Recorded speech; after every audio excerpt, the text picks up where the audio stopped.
This morning I was thinking about something that I don't know if y'all think about much, but Jesus was kind of a weird dude. Like, he really was. I mean, and given he was born in the barn by a mother who was a virgin, so like he didn't have a great start to life. But when he was a kid, he's 12 years old, his family goes to the temple because they're Jewish and they do all that stuff, whatever. And then his parents leave, realize, oh crud, we forgot our kid. They go back and get him. And then when they're mad at him because he didn't come with them, he's like, what did you expect me to be? Like, of course I'm going to be teaching these old wise men who are like 50 years older than me. What else would I do? There was a man who was blind. So what was Jesus' response? Let me just hock a loogie in the mud real quick, wipe it on your face, and you're good to go. Fast forward a little bit, he's in the garden. He's about to be murdered. The people come that are going to kill him. One of his friends cuts off an ear. He says, real quick, before y'all kill me, let me just put this ear back on real quick. Like, he's kind of a weird dude. And of course, you go back and look, and some of these things actually make sense in light of the culture. I still don't get the loogie in the mud thing. I don't think anyone's supposed to get that. But he's a weird dude. Didn't do things normally. And that holds true for this morning, the passage we're going to be in. If you want to open with me, John 14. It'll probably be up on the screen because, Joe's got the connection. Before we get to 14, though, we're going to back up a couple, like 2-3 verses into 13, get some context, see what's happening. For those of you who have been asleep in church the last year and a half, we're going through John. If you've only been asleep the last couple weeks, we're kind of at the scene now where he's in the upper room with his disciples, his closest friends. They're doing the Passover meal. He knows, I'm about to die tonight. This is going to be the end. So we all want some time together with my followers, with my closest friends, and we're going to have just a time of communion, celebration, of mourning, and then we're going to talk. And so he decides, what's really going to make this a good night? We're going to point out my closest friend here. He's going to hand me over to the Romans so I can be killed for money. So that's cool. I'm going to call him out. He's going to go do his thing. I'm like, just get it over with. And then my other close friend here, he's going to betray me as well. So it's really a good evening of celebration right before you get murdered. So we're in 14 verse 1 is where we're going to start. But a little context. We're just going to read straight through chapter 13, verse 36. They're in their upper room. They had dinner. Judas is gone. He's off to go make his arrangements. And he says, Simon Peter said to him, Lord, where are you going? Jesus answered him, where I am going you cannot follow me, but you will follow afterward. Peter said to him, Lord, why can I not follow you? I will lay down my life for you. And Jesus said, will you? Really though? Will you lay down your life for me? Truly I tell you, before the rooster crows, you will have denied me 3 times. But don't worry, don't let your hearts be troubled. Believe in God, believe also in me. In my Father's house are many rooms. If it were not so, would I have told you that I go to prepare a place for you? And if I go and prepare a place for you, I will come again and will take you to myself, that where I am, you may be also. And you know the way to where I'm going. Are any of you tracking his train of thought there? I'm kind of lost. He said, you're going to betray me, but don't worry, it's going to be okay, because I'm going to come get you and take you where I'm going. And all they know is he's about to die, so it's probably concerning. It's a rough train of thought to follow. It's kind of like if you're, a husband and you're talking to your wife and you're like, wait, I didn't let the dishes dry, so I don't love you, and then you're fat, and like, where's the connections here? Apparently, I, as the single guy, I'm the only one who's been in that boat. So, well, glad for you guys that your marriage is going well. But it actually, if we kind of tease out what's happening here, it makes a lot of sense. So, you're going to betray me, but don't worry. What are they not supposed to be worried about? Because Jesus himself was worried. If you back up the chapter before, it says Jesus' heart was troubled. He was troubled in his spirit. If you fast forward a little bit, when he's in the garden, dude's so upset, he's crying and sweating blood. I have never been that upset, but I would think that seems to indicate his heart was troubled. But he says, don't let your hearts be troubled. Believe in me, believe in God. Well, what he has in mind is the next couple days, and then the next couple months, and then the rest of their life after that. Because the next couple days, he gets arrested, he gets killed. He's gone. These people have been following Jesus for 3 years. they're without their guy. Like, what do we do? What do we do? And then you got Peter over here. He's like, I just betrayed my closest friend. I denied ever knowing him 3 times, like he said I would. And then Jesus comes back. They're like, yay, yay, happy times. It's a good time. He's with them for 40 days, and then he's gone again. And then they have this kind of awkward time of waiting, and then the Holy Spirit comes. It's awesome. Day of Pentecost. And then it just all goes downhill from there, because you got corruption in the church, you got people lying and stealing, you got disagreements. I know, shocking it may be, but people actually used to fight in church. You have the fact that they were constantly persecuted by Jews, their own people, and also the Romans. I mean, it was just, and it hasn't really gotten better since then. It's rough, it's hard. But he says, don't be worried. He has these events in mind. Don't let your hearts be troubled. And then he explains why. Now, I was talking to Adam about this, and if y'all, I wasn't at the Seder supper that they did a couple weeks ago, so if y'all were there, this is probably a recap, unless you were snoozing or thinking about the food, and then it'll be news to you. And some of you have probably heard this before, but it'll be news to some. But actually, in verses 2 and 3, when Jesus talks about coming to bring his people to him after preparing a place, he's talking about Jewish marriage. This is how marriage worked. There was no getting on a knee. I don't think there was any rings. I mean, they were probably already wearing rings, but there was no exchanging of rings. There was no honeymoon. What happened was you had a man and his father over here, okay? And then all their family, because I don't know if y'all are familiar with the Middle Eastern culture, but usually families are not small. And then you have the potential bride and her father over here. And so the groom's father says, you know what? I like her and I like her family. That's the important part. I think her and my son will be a good match. So I'm going to come over here, and I'm going to offer as many goats and sheep and camels and gold and whatever else it takes to say that she can be my son's bride. So they reach an agreement, and they do this really ceremonious thing, and they sign a paper. And then they all live happily ever after. After he leaves with the groom, bride's still over here. Bride ain't got nothing to do with him yet. They're married. They're just not living together, because that's what I think on my wedding night, is I get to go home with my father. That's what I look forward to. And so they're here, and they have a purpose. The husband is preparing a place in the father's house for his bride, because they live together as a family. That's why books like Numbers that are really boring and lots of names, they actually had a purpose, because it was by clans. Families was a big deal. So they're preparing a place in the household for that bride. Meanwhile, the bride's busy over here making sure she can run a household and be a contributing factor. That's why there was a payment arranged, because this family is minus a contributing member. She's getting ready. She's preparing herself as a bride to join this household. And then after, usually it's about a year or so, a good appropriate amount of time, the groom comes over here, and he says, I'm ready. Are you ready? She says, yes. They go back to his place, and then they're family now, after, doing what you do on a wedding night. And they're family now. She's part of that family. They're united. They're living as man and wife. That's what Jesus is saying here, is I'm leaving. I will be gone. You will be missing me, but I will be preparing a place so that I can come and bring you with me. But meanwhile, you have a purpose, because they're not without responsibility. You're preparing yourself to be my bride. I don't know how many of you, I don't know what a lot of your marriage relationships looks like. I imagine a lot of you think my spouse is better than me, like I'm not worthy of my spouse. I have a cat, so I don't have a lot of first-hand experience with that part. But I imagine there's a lot of, I love my spouse, they're better than me. Not many of you are in the position to say, though, my spouse is literally perfect. Like, has not ever done wrong, never will do wrong, never can do wrong. So I am way worse than them. But that's the boat we're in here, is Christ is the perfect groom. Literally has done no wrong, can do no wrong, will do no wrong. All he does is spit in mud and rub it on people's eyes and heals their vision. That's the weirdest thing he does.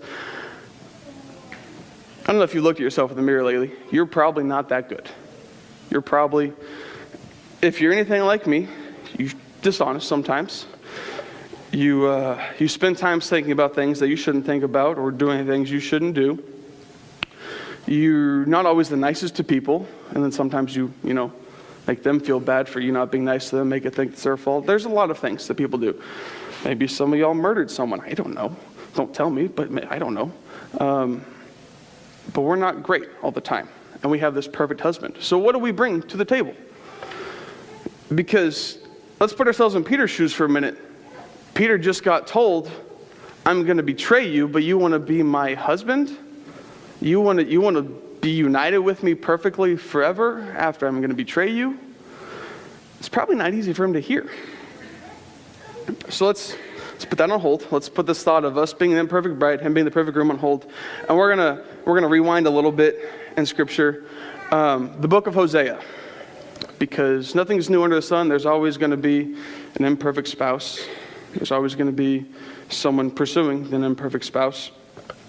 And the book of Hosea is, I'm going to move this out of the way a little more. I need space. I like to walk. I don't know if you guys like to walk while you're on stage, but next time you preach, you can let me know. That's funny because most of you aren't going to because you don't like being on stage. It's fine. So, book of Hosea. God chose this man. Hosea was the name. Spoiler alert. For all intents and purposes, for the purpose of the story, he is perfect. He was a man, so he wasn't actually perfect, but we had no recorded wrongs of his. So God said, you know what? Because I want you to illustrate my relationship with my people, Israel at the time, you're going to go over there, and you see that woman literally being a prostitute. I want you to take her as your wife, and you're going to have kids, and you're going to have a family together. And then we come to find out after all that happens, she leaves, and then he's told to pursue her again. If you're anything like me, you've heard this story before. But in your brain, it doesn't really go how it reads. He sees a woman, beautiful woman. He takes her as his bride. They get married, have kids, and then she leaves and become a prostitute. That's not what happens. What happens is this man went to this woman who was selling her body. So I haven't done that for a living yet, but I imagine that it's a lot of shame, a lot of guilt, a lot of comparison, a lot of baggage, you're kind of probably checked out to a lot of things at a certain point. And then she's being told, I'm going to marry this man who I see has done no wrong, and I'm going to live with him. That was probably hard for both of them. He's got things to compare against, she's got things to compare against, and then they have kids. And then finally she says, it's too much, I'm out of here. Either, we don't know why. I mean, you can name one of probably 70 reasons. Either she thought she was too good or wasn't good enough or wanted that better, or it was just too much work over here with a husband and kids. It's a lot easier to have, our relationship with someone and move on and make money off it. I mean, there's a lot of possible reasons she left. And then Hosea, who's sitting over here, his bride that he worked through all these things with, had kids with, established a family with, she's gone. And then he's told, oh, you're going to go track her down again into this pit of darkness, into this depressing place, and then you're going to spend your own hard-earned money to bring her back to you. Also, there's not the guarantee she won't leave again. So that's great. He does it. He's faithful. So if you think my spouse isn't that great, just remember you haven't had to buy them out of prostitution multiple times. Just remember that, wives, when he leaves the toilet seat up. It could be worse. So that's funny because a lot of men do. I don't. I was raised with my sisters, so the toilet seat's never been an issue for me. I got broke of that real quick. Anyway, okay, so Hosea. So gets his bride back. That's all we hear. After that, the rest of the book is God speaking to Israel and Judah. We never hear about Hosea again. No idea how it goes. But they're going to have those things in mind when Jesus says, I'm going to take you to be my bride. I'm going to take you people and you're going to live with me forever. As they're thinking, wow, we are bad. We are not good. We are not Hosea in this situation. That's how we are today. We are not Hosea in this situation. We are not Jesus. So what do we do? It's a two-sided question because there's nothing you have to do. There's literally nothing you have to do because Jesus did all the work. I don't know if you remember how it played out with the Jewish tradition. The bride had no responsibility other than showing up and being there. The fathers made the arrangement. The groom came, prepared the way. She came, and she was just kind of brought along for the ride. It was a good time. But she was short of being able to manage the household, which we can't do that. I mean, how are we going to manage God's household when, kids are still running crazy, can't get the dishes right? I'm a single bachelor, and I have not had clean silverware in I don't know how long. So, I cannot run God's household. So what do we bring to the table? Absolutely nothing, other than ourselves. And if you read the next couple chapters, This is just the beginning of a long dialogue. And it is a wonderful, beautiful dialogue where Jesus says, yeah, life's going to get hard, but I'm going to be with you. Because guess what? We're going to be bride and groom. We're going to be united, and the Father's going to be there. Because remember, it's family. It's not just bride and groom. It's Father too. It's Father's household. So it's a big family of unity. So no matter how hard it gets, we're going to be together. But what do we do? What do we, like, I'm just here. I'm just along for the ride. But if, I don't know, I can't speak for the women in the room because I'm not one. But for most of you men, if you're anything like me, if you can't do something in a better situation, you feel worthless. You feel useless. Why am I here? Like, I'm going to do something either way, and it's just probably going to screw it up if I can't fix a situation, but you can't not do nothing. But that's what we're expected here. We're just expected to show up and bring our hearts and our minds. And what's beautiful, what's great, what's fabulous is the fact that we can't even do that a lot of the time. I can't. We are expected, all he says, believe in me, give me your heart. Show up with your heart, show up with your mind, and I will do literally the rest. If you believe in me, if you're united with me, I will give you what your heart desires. Fortunately, a lot of times our heart does not desire him because we get busy, we get distracted. Sometimes it just don't feel good. Something else feels better. Sometimes we're just phoning it in. And sometimes it's intentional. We say, no, I don't want this today. I'm not good enough for this. Or I may be too good for this. And so we don't show up. We phone it in. We don't give them our heart. We give some of our heart over here to work. Not that I'm borderline workaholic or anything, but I know some people are. Don't ask. Jim knows. But we give our time to work. We give our time to family, which is good. Work and family are good. We give our time to relationships. Relationships are good. We give our time and our hearts to movies, TV, music, entertainment. Those are not bad. Those can be very good. We give our time to Bible study. We give our time to helping at VBS. But sometimes we're so busy giving our heart and our time and our mind and our body to all those things that we forget to give it to our groom. And again, I've never been married. I watch, I listen, I hear things, I see things. One of the number one complaints a lot of women have is that men are too busy working to be there for them. How do you think Christ feels? He didn't just agree to get married and have babies. He came, lived the human existence, which isn't always great, and then he died a shameful death after being betrayed by multiple of his closest friends. And then he came back, and we can't even give him all our heart, all our mind, all our time. But the good news is we don't. He still pursues us. Remember Hosea? She didn't just not give him all her time. She left. She went gone and she sold her body again. And he still came after her because that's what Jesus does. Jesus pursues us and he pursues us and he pursues us. And then we run away. We get scared. We just give up. We sit down. We lay down. We do whatever. And he just pursues us and pursues us. And all we got to do is come back with him. That's all we got to do. So, yeah. And then there's verse 4 here, which I've been wrestling all week with how to tie it in, because it doesn't really fit with the marriage thing, really, but it's a real handoff to the next week. But here's the deal. What you're going to find out is we do know the way to where we're going. The bride was never brought with the groom. Jesus didn't say, I'm going to bring you with me because you don't know the way. He said, you know the way. You absolutely know how to get there. But I'm going to walk with you anyway, which is absolutely beautiful because sometimes that's all you need. You don't need someone to fix your problems.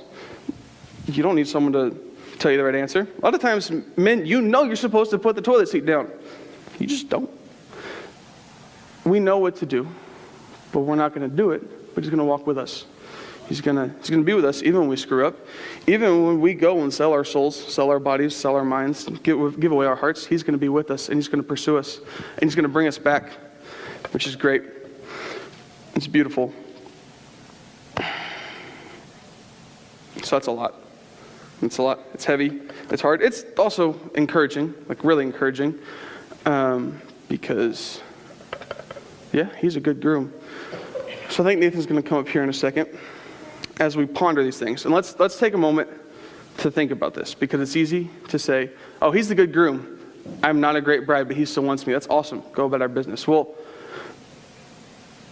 just because we're not a great bride doesn't mean we don't have expectations. Just because we can't secure this marriage on anything we do doesn't mean we have no responsibilities.